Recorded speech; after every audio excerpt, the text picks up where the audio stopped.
ये विटामिन, वो विटामिन, ये विटामिन, ओ माय गॉड, सबसे इंपॉर्टेंट विटामिन आखिर है कौन सा? सारे विटामिन इंपॉर्टेंट हैं। हर एक विटामिन का अलग अलग काम होता है। लेकिन आज मैं आपको ऐसे विटामिन के बारे में बताऊंगी जो आपकी स्किन के लिए बहुत अच्छा है, आपके हार्ट के लिए बहुत अच्छा है, आपकी जो फर्टिलिटी है उसके लिए बहुत अच्छा है, आपकी मसल्स के लिए बहुत अच्छा है, आपकी ओवरऑल बॉडी के लिए, सेल्स के लिए बहुत ही अच्छा है। ये आखिर कौन सा विटामिन है जो बेसिकली आपके लोशंस में भी होता है और खाया भी जाता है?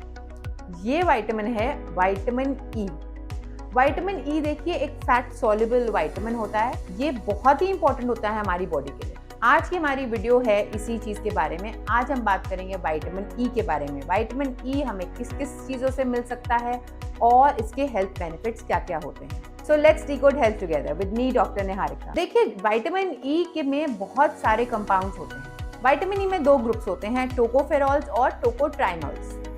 दोनों में हमारे अगर देखा जाए उसमें सब ग्रुप्स होते हैं, अल्फा, बीटा, गामा, डेल्टा, दूसरे में भी। ये मैं इसलिए बता रही हूँ क्योंकि ये चीज़ें बहुत इंपॉर्टेंट है आपकी बॉडी में। अगर ऑक्सीडेटिव स्ट्रेस है, मतलब कि आप जैसे स्ट्रेस से गुजर रहे हैं या फिर आपके में कोई सा जैसे फ्री रेडिकल्स बन रहे हैं, तो उसमें विटामिन ई बहुत ज़्यादा हेल्प करता है। अब ये पूछेंगे आप, फ्री रेडिकल आखिर हमारे लिए क्या फ़र्क पड़ता है भाई?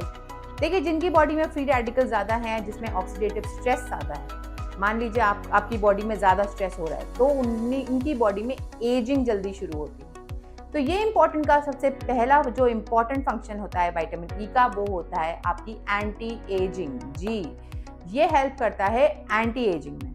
अब वो पूछते हैं कैसे? देखिए हमारी बॉडी जो होती है ऑक्सीडेटिव स्ट्रेस से डेली निकलती है। इस चीज़ को कंट्रोल करने के लिए हमें विटामिन ई की ज़रूरत होती है। तो जहाँ पे हम विटामिन ई का सप्लीमेंटेशन लेते हैं या फिर हम ऐसे प्रोडक्ट्स खाते हैं जिसमें विटामिन ई बहुत हाई होता है, उनकी एजिंग जो होती है स्लो हो जाती है।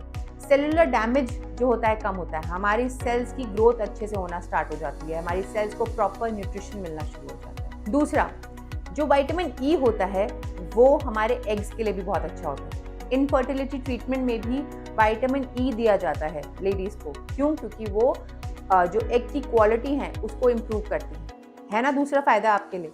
तीसरा, कई बार हम लोग एक्सरसाइज करते हैं या कई बार अचानक से हमारे मसल्स में क्रैम्प शुरू हो जाते हैं और अचानक से हमारी बॉडी में पेन स्टार्ट हो जाता है। ये हमारी बॉडी का इंडिकेशन ये भी बताता है कि आपकी बॉडी में विटामिन ई कम हो रहा है और साथ साथ मैग्नीशियम भी कम हो रहा है। तो अगेन इसमें हमें ये पता चलता है कि हमारी विटामिन ई जो है हमारी मसल्स के लिए कितना इम्पोर्टेंट। नेक्स्ट, हमारा जो विटामिन ई होता है वो हमारे हार्ट के लिए बहुत अच्छा होता है। क्यों?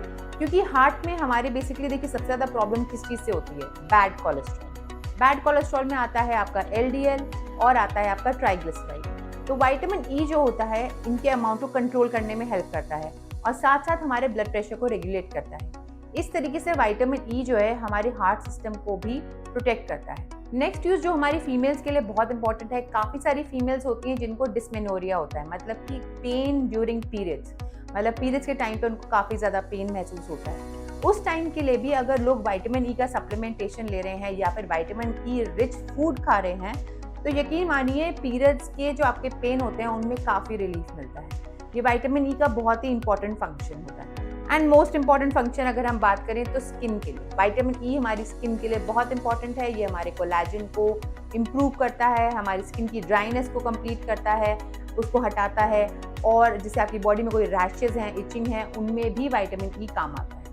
नेक्स्ट इंपॉर्टेंट फंक्शन होता है हमारी ब्रेन के लिए। ये हमारे कॉग्निटिव फंक्शंस जो होते हैं, हमारी ब्रेन का अलर्टनेस है, उसको भी इम्प्रूव करता है। काफ़ी सारे पेशेंट जो अल्जाइमर से गुजर रहे होते हैं, जिनको याददाश्त के इश्यूज रहते हैं, उनको भी विटामिन ई प्रिस्क्राइब किया जाता है बिकॉज वो ब्रेन की फंक्शनिंग में इम्प्रूव करता है, हमारी ब्रेन की फंक्शनिंग। नेक्स्ट, ये हमारी इम्यूनिटी में भी काम करता है। विटामिन ई हमारी इम्यूनिटी को स्ट्रॉन्ग करता है। जैसे जैसे हम एज होना हमारी स्टार्ट होती है, हमारी इम्यूनिटी लो होना स्टार्ट हो जाती है। तो विटामिन ई रिच फूड लेना हमारे लिए इसलिए भी ज़्यादा ज़रूरी है कि हम बीमार कम पड़ना शुरू हो जाए। दूसरा, ये जो लास्ट हमारा मोस्ट इंपॉर्टेंट रीज़न इसका ये भी है कि हमारी लंग्स के लिए काफ़ी अच्छा होता है विटामिन ई। विटामिन ई हमारी लंग्स को स्ट्रॉन्ग करता है।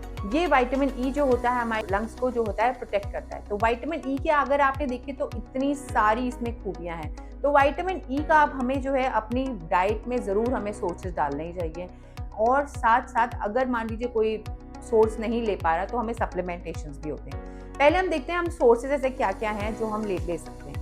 देखिए इसमें मोस्ट इंपॉर्टेंट सोर्स आता है आपका व्हीट जर्म ऑयल। बेसिकली इसका अगर आपने 1 चम्मच एक दिन में ले लिया तो that is more than sufficient, ये आपके लिए काफ़ी अच्छा होता है। दूसरा आता है स्पिनच, पालक हमें अपनी डाइट में डालना चाहिए, बादाम हमें अपनी डाइट में डालने चाहिए, जो बादाम हमें डेली खाने चाहिए जिससे कि विटामिन ई बहुत ज़्यादा होता है उनमें। फिर आता है आपके सनफ्लावर सीड्स। सनफ्लावर सीड्स भी आपके बहुत हाई होते हैं विटामिन ई के लिए and that is really good for your body. Last but not the least हमारी मोस्ट इंपॉर्टेंट ब्रोकली, जो कि बहुत इंपॉर्टेंट सोर्स है विटामिन ई का, और साथ साथ फ्रूट्स लाइक कीवी और आजकल जो हमारे फेवरेट आ रखे हैं मैंगोज। जी हाँ, ये विटामिन ई में भी हाई होते हैं and they are good for your body. But yes, क्योंकि अगर आपको डायबिटीज़ है तो you have to take care of this कि आप ज़्यादा ना खाएं। थोड़े मात्रा में हर चीज़ नॉर्मल रहती है। आपको वैसे भी सीजनल फ्रूट्स खाने चाहिए अपनी डाइट के हिसाब से। अगर इसके हिसाब से मान लीजिए कुछ लोग हैं जिनको जो होता है नॉर्मल सोर्सेज नहीं खा पा रहे हैं, तो इसका सप्लीमेंटेशन में एक दवाई आती है ईवियन। ईवियन बेसिकली ग्रीन कलर के कैप्सूल्स होते हैं, ऑयल बेस्ड होती है, 15 मिलीग्राम या 20 मिलीग्राम के कैप्सूल्स आते हैं। तो वो कैप्सूल नॉर्मली डॉक्टर्स जो होते हैं प्रिस्क्राइब करते हैं जिनको ज़रूरत होती है विटामिन ई की। अदरवाइज एक ईवियन एलसी भी आता है, वो बेसिकली हम हार्ट पेशेंट्स को प्रिस्क्राइब करते हैं जिनको बेसिकली हमें ऑयल बेस्ड नहीं देना है। सो आज हमने जो बात की वो विटामिन ई के बारे में, इससे आपको ये तो पता चल गया होगा कि विटामिन ई हमारे लिए कितना ज़रूरी है और उसके कितने सारे फ़ायदे हैं। तो ज़रूर कोशिश करिए कि ये जो हमने अपने सोर्सेज बताए हैं आपको, ये सब अपनी डाइट में हम डालना शुरू करें और अपनी हेल्थ को ओवरऑल इम्प्रूव करें। I hope you like the video. Like and subscribe. Let's decode health together. Thank you.